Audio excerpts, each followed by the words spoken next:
Jessica Formoso is at Penn Station with how subway riders are dealing with all the delays. But let's start with Kendall Green on the Upper West Side with the latest on the investigation. Kendall?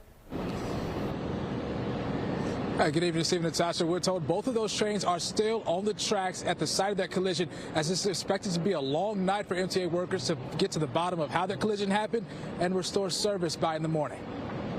Cars on the one train underground, packed with passengers stuck at a standstill Thursday afternoon after a train collision. What they came upon were two trains, both of them facing northbound, both of them side by side, and both of them were half in the tunnel. And just about half out of the tunnel. You just felt a big bump, and everybody like flew sideways, and then all of a sudden we smell smoke, and we're like, oh man, what's going on? All of a sudden, I was in between the cars, all of a sudden, big racket, big shatter and everything. Next thing you know, now everybody started to panic. The source of that panic, an out-of-service northbound one train ran into another train with 300 passengers on it, just north of the 96th Street station around 3, causing about 10 cars to derail. I feel very lightheaded.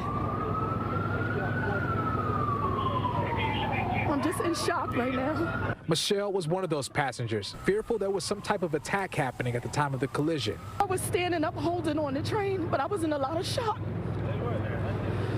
I didn't know what was going to happen next. I saw smoke, and I just got really nervous. I was a little bit worried at first. But now you're okay? Yeah.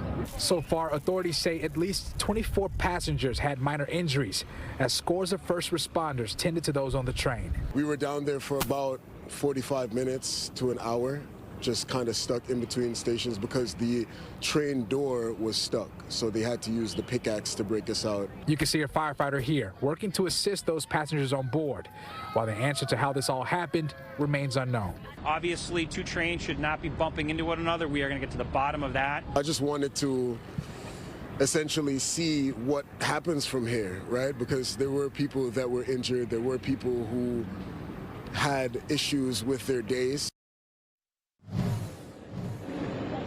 Now, the MTA plans to have services restored by rush hour tomorrow, but couldn't make any promises that would happen. But they said they would provide updates in the morning as to the impact this has had on services. That's the latest from the Upper West Side. Kendall Green, Fox 5 News.